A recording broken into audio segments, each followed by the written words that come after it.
Bismillahirrahmanirrahim.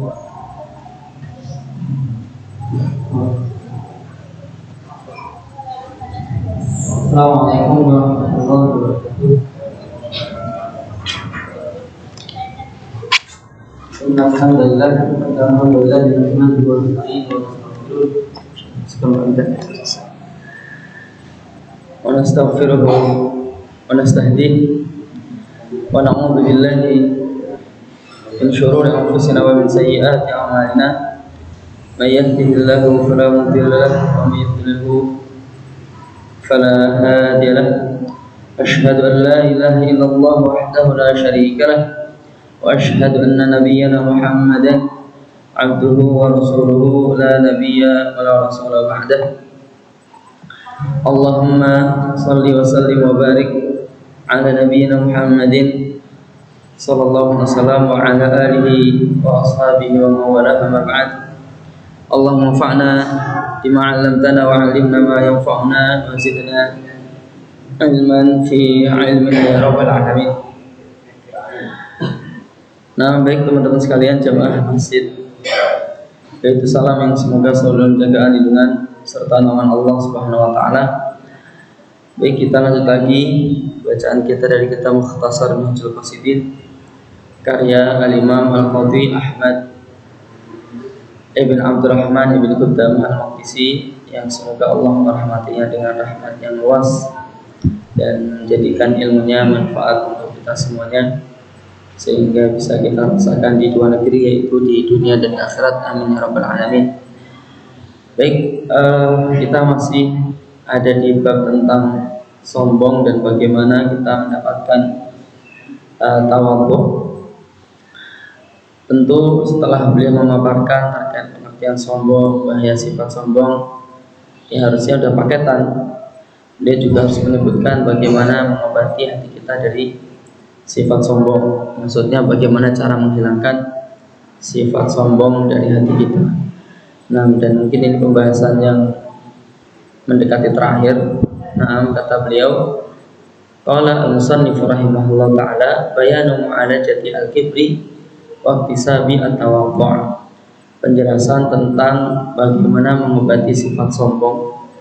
Nah, dan bagaimana kita bisa mendapatkan sifat tawadhu atau rendah hati. Nah, kata beliau, "I'lam, ketahuilah, annal kibra minal munkar, bahwa sifat sombong itu adalah di antara sifat-sifat yang mampu membinasakan si pemiliknya." Itu kita tahu iblis keluar dari surga juga karena sifat ini.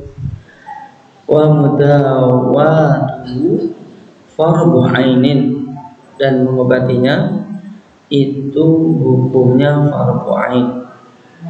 Wa laka fi mu'alajatihi maqaman, dan kalau kamu pengen mengobatinya itu ada dua cara. Nah, kalau pengen mengobati sifat sombong, maka itu ada dua cara. Al-awwal, pertama, fistiqsali aslihi wa qat'i syajaratihi, yaitu kita harus mencabut, memotong akarnya, dan kita memotong-motong pohonnya. Masya Allah, ini kalau kita bayangkan gimana ya, dari potong akarnya, pohonnya masih dipotong lagi biar dia tidak bisa tumbuh lagi. Nah, tentu kalau kita hidup di Indonesia kayak gini wajar, banyak pohon-pohon yang cuma ditancapin aja langsung numbuh. Nah, kemarin ini nyoba apa ya, ciptanya ya. Nah, ada pohon mangga cakep tuh, orangnya bisa itu buah-buahnya itu, masya Allah, mau nyangkok nggak enak, ternyata orangnya lagi nebang, pohonnya tak minta, tak tancap-tancapin, nggak ada yang nunggu, ya sudah.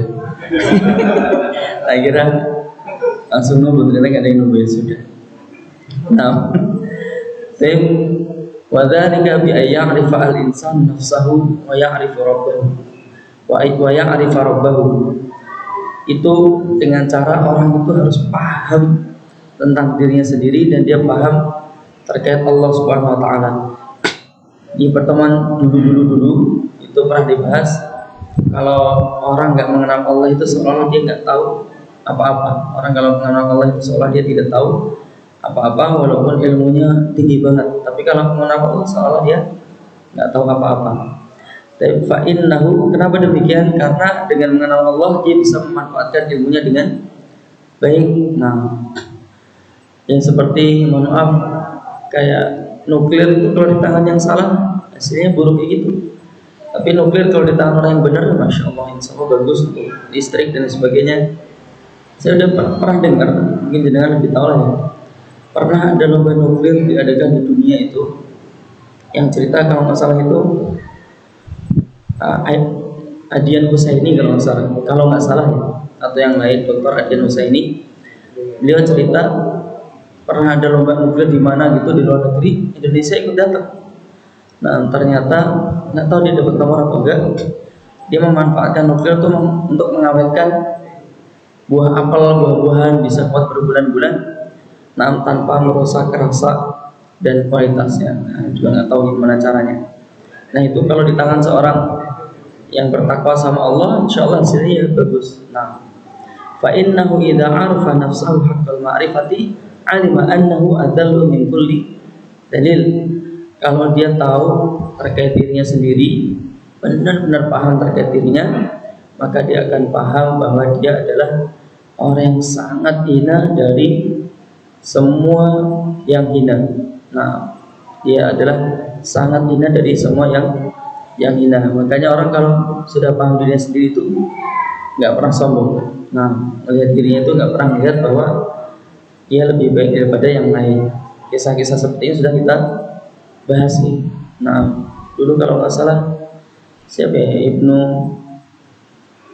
Ibnu Jauzi atau yang lainnya itu pernah ngomong di depan yang lain itu, kalau memang aku merasa bahwa aku itu lebih baik daripada kalian, maka aku pantas untuk mendapatkan neraka, sampai ngomong seperti itu. Atau imam yang lain lupa, atau Imam Ar-Rifai atau yang lain lupa. Nah, yang pasti ulama zaman dulu ada yang ngomong seperti itu. Nah, wayakfihi berarti dia fokus dirinya sendiri, nggak pernah lihat orang lain. Orang kalau fokus pada ayatnya sendiri ya, mungkin lihat orang lain tuh kayak surga, nah, kayak masya Allah sempurna banget. Wayakfihi ayang fi asri wujudihi. Cukup kalau dia mau tahu tentang hakikat dirinya, maka dia cukup melihat tentang asal muasal penciptaannya. Ba'dal adami min turab. Setelah dia itu bukan siapa-siapa, yang mana dia itu ya dari tanah. Kalau kita lihat perhatikan ya, kita pun sekarang pun dari tanah, tumbuh-tumbuhan mungkin ya itu kan dari tanah, terus kemudian dimakan oleh orang tua kita mungkin ya. Coba berkhayal nih. Terus kemudian jadi saripati, terus kemudian jadi benih, terus benih kemudian jadi kita. Ini kita dari tanah. Tsumma min nutfatin, kemudian dari setetes air mani, kharajat min makhrajil baul, dia keluar dari tempat keluarnya air kencing, masya Allah. Bukan dari tempat yang lain. Tsumma, kadang-kadang kebayang kalau ini yang membawakan Ustaz Jarwo atau Dokter nama Yudi mungkin bagus lagi yang lebih sepuh-sepuh. Tsumma min alaqatin, kemudian dari alaqah. Alaqah itu sebenarnya sesuatu yang lengket ya, kadang diartikan segumpal darah, tapi alaqah itu sesuatu yang lengket. Kalau kita tahu gantungan itu bahasa Arabnya itu alaqah kalau nggak salah ya, gantungan itu bahasa Arabnya adalah alaqah karena dia bergantung ini. Nah, tsumma min nutfah, kemudian menjadi segumpal daging. Faqad shara syai'an madhkura, setelah itu dia menjadi sosok yang dikenal. Nah, masya Allah, Pak ini, Pak Fulan, Mbak Fulan, nah, Pak pejabat misalnya. Ba'da an kana jamadan la yasma'u wa la yubsir, yang sebelumnya dia itu hanyalah benda mati yang tidak bisa mendengar dan tidak bisa melihat. Wa la yuhis wa la yataharrak, dia nggak bisa merasakan apapun dan dia nggak bisa bergerak. Dan asal-asal kita itu Pak. Nah, sebelum apa-apa, faqad ibtada'a atau faqad ibtada'a bi mautihi qabla hayatihi, dia telah memulai segalanya itu dengan kematiannya sebelum kehidupannya. Nah, jadi kita itu dari sesuatu yang mati dulu baru dihidupkan. Wa bi dha'fihi qabla quwwatihi, dan dengan sifat lemahnya ketika sudah diciptakan dia kan lemah sekali manusia itu sebelum dia menjadi sosok yang kuat. Nah, wa bi faqrihi qabla ghinahu, dan dengan kefakirannya dulu sebelum dia kaya. Nah, kita lahir kan nggak punya apa-apa, tapi nggak tahu dia kalau anak-anak raja atau bagaimana ya, sebelum lahir sudah banyak hadiah yang menanti. Nah, bisa jadi, tapi kan dia jadi nggak punya apa-apa dulu sampai dia punya apa-apa. Waqad asyara Allah Ta'ala ila hadza biqoulihi, dan Allah telah memberikan isyarat terhadap ini, nah, yaitu melalui firman-Nya, min ayyi syai'in khalaqah. Coba mari kita lihat manusia itu Allah ciptakan dari apa? Bukan dari sesuatu yang wah gitu, bukan emas, bukan berlian, bukan ini. Min nutfatin khalaqahu faqaddar, dari setetes air mani kemudian Allah ciptakan, terus kemudian Allah takdirkan dari bentuk ciptaannya, kemudian kapan matinya dan lain sebagainya. Tsumma sabila yassarah, ini kalimat aslinya gini, tsumma yassarallahu al-insana as-sabila, kemudian Allah memudahkan baginya jalan-jalan apapun. Kita pengen apapun, Masya Allah mudah. Apalagi kita hidup di Indonesia ya. Dulu anak punya ustadz dari Mesir itu namanya Abdul Fattah Ash-Shushah. Beliau ketika masuk ke Indonesia itu heran. Di Indonesia itu warung kecil di pinggir jalan itu, lu bukan sakit kepala kok ada, ini ada. Kita lapar ke situ juga ada mie instan, semuanya lengkap. Padahal warung kecil, kios-kios di pinggir jalan di Jakarta. Itu kalau di Mesir itu toko sendiri, obatnya toko sendiri, makannya toko sendiri, semua serba toko sendiri. Kalau di Indonesia lengkap itu. Nah, kalau di kita kan lebih bisa mensyukuri nikmat, lebih bisa memahami makna tsumma sabila yassarah. Sekarang kita mau usaha Bapak, Masya Allah, insya Allah mudah. Nah, duluan di Jakarta jualan yang mudah, jualan apa aja mudah. Nah, di sini mau apa aja juga insya Allah mudah. Nah, terus kemudian Allah juga berfirman, faja'alnahu sami'an basira. Setelah dia bukan apa-apa, kemudian kami jadikan dia itu bisa mendengar dan bisa melihat. Nah, kenapa nikmat yang disebutkan itu selalu dua ini, Pak? Mungkin ditambah lagi. Sebagian ulama memang nikmat asal itu ini, baru anggota badan yang lain itu menikmati. Gimana punya ayatnya itu? Inna sam'a wal basara wal fu'ada kullu ulaika kana anhu mas'ula. Semuanya pendengaran, penglihatan, kemudian hati, semuanya itu akan dimintai pertanggungjawaban. Karena anggota badan yang lain bekerja setelah ini, setelah mendengar dicerna oleh hati, setelah melihat dicerna oleh hati, kemudian hati memerintahkan otak, baru otak mendistribusikan ke anggota badan yang lain untuk bekerja. Wallahu ta'ala. Fa ahyahu ba'dal maut, kemudian Allah menghidupkannya setelah kematiannya. Wa ahsana tafsirahu, dan Allah memperbagus bentuk ciptaan manusia. Masya Allah. Mari kalau kita cermati, memang wujud kita ini indah sekali Pak. Hidung di sini, mata di sini, dan mulut di sini, tangan di sini. Nah, pas gitu, nggak kebalik-balik gitu. Wa akhrajahu ila dunya, kemudian dikeluarkan dia kemudian dia dikeluarkan ke dunia dari perut mak kita. Fa ashba'ahu wa arwah, kemudian Allah kasih makan sampai kenyang, kemudian Allah kasih minum sampai bendangan, maksudnya minum sebanyak apapun bisa. Wa kasahu adahu wa qawwahu, kemudian Allah kasih pakaian, kemudian Allah kasih tahu ini api panas, ini air dingin, ini semua Allah kasih. Kemudian Allah kasih kekuatan, anggota badannya dikasih kekuatan. Lihat rentetannya seperti ini. Famin hadza bidayatuhu fa ayyu wajhin likibrihi wa fakhrihi.